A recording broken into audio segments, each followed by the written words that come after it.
kami ingin tahu Ustaz, apa yang memotivasi Ustaz melakukan dakwah ke pelosok-pelosok? Bukankah berdakwah ke pelosok-pelosok itu banyak onak dan durinya, banyak tantangannya?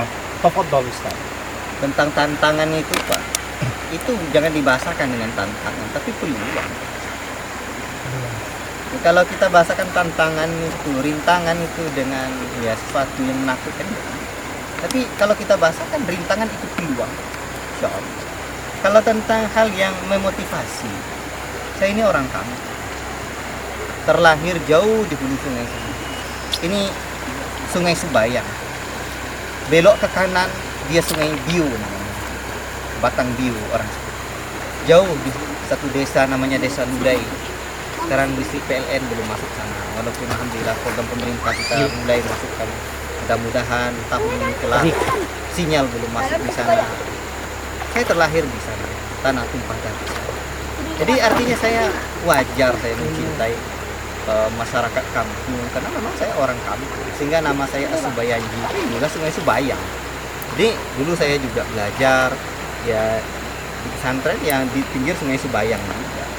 Adapun tentang sebagian ustadz berdakwah di kota, karena memang kan begini, ibarat ladang, ada yang ladangnya sawah, ada yang karet, ada yang sawit, ada yang cabai, mungkin yang belum ada mungkin ladang apa ya buat kebun nilam atau buat kebun apa gitu ya. Jadi kita menutupi khazanah yang ada, dan saya melihat peluang dakwah sunnah itu di kota sudah banyak, walaupun juga Indonesia ini luas sekali, luar biasa Indonesia ini. Oleh sebab itu ya peluang itu besar, tetapi yang masih kurang saya tengok ya di kampung-kampung, pelosok-pelosok. Dan saya simpel saja memandang, kita ini sudah diajar oleh guru-guru kita, oleh ustaz-ustaz kita yang sudah senior. Kaki mereka sudah, uban mereka sudah, kulit mereka sudah kendor, dan malang melintang mereka dulu berdakwah. Kalau hari ini kita lihat mereka di kota berdakwah. Dulu pondok seperti Buya Jifri Effendi Wahab rahimahullah ta'ala misalkan dulu berdakwah beliau ketika pulang dari Madinah, Masya Allah, itu juga pondok Al-Furqan itu masih di kampung. Dan alhamdulillah murid-murid beliau luar biasa. Jadi saya memandang guru-guru kita yang sudah tua ya, sudah waktunya mereka memang kita berikan posisi pada posisi yang istimewa. Dalam arti biarlah ustaz kita banyak istirahat, menulis, memotivasi kita, mendidik kita.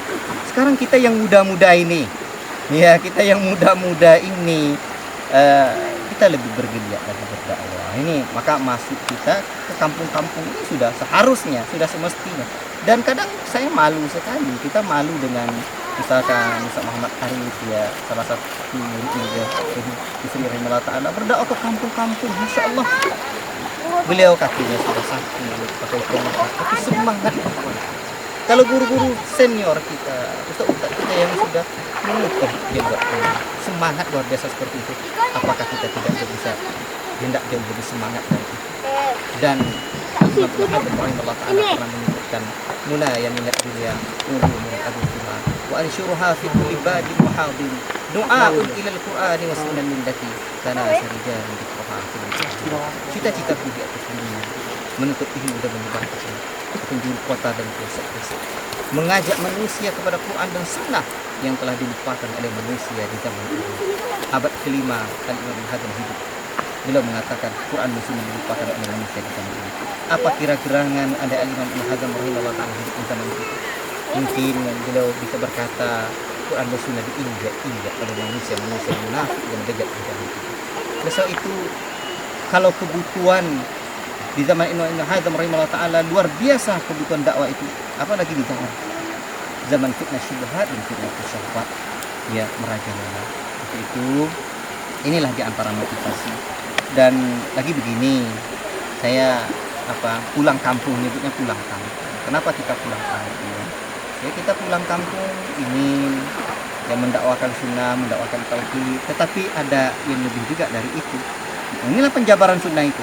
Di antara sunnah Nabi SAW itu adalah di antara cara berbuat baiknya anak pada orang tuanya ketika orang tuanya meninggal dunia adalah menyambung ukhuwah, sila ukhuwah ya dengan karib kerabat ayahnya. Kemudian inilah kita jumpa dengan masyarakat kita, keluarga-keluarga ayah kita dahulu. Dan ini anak-anak saya yang mandiri, anak kita ini, saya bahagia sekali mereka mau ikut dengan kita, Masya Allah, memperkenalkan dengan sanak keluarga kita. Dan satu lagi yang saya kalau ini khusus untuk kampung sendiri ya, dan kawan-kawan, mari kita pulang kampung dakwah. Saya ketika menelusuri Sungai Subayang ini, Sungai Batang Bio dan sungai yang lainnya itu, saya merasakan seakan saya menapak tilas perjalanan ayah saya. Seakan-akan saya menelusuri kenangan-kenangan ayah saya. Semakin paham dan semakin mengertilah saya betapa besar jasa ayah saya untuk mendidik saya.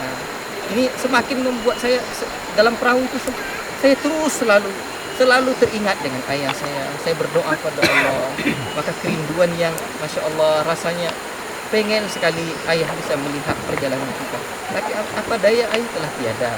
Semoga Allah Ta'ala satu hari pertemukan kita dalam surga. Ini itu saya mengajak kawan-kawan, sahabat kami, khusus adik-adik kami di pondok, nanti selesai mondok, selesai belajar ilmu agama di negeri para ulama, duduk bersimpu di hadapan para ulama, lutut kita dulu capek letih, mari kita bawa pulang untuk capek letih kita berjalan ke kampung-kampung berikutnya mendapatkan segala tauhid.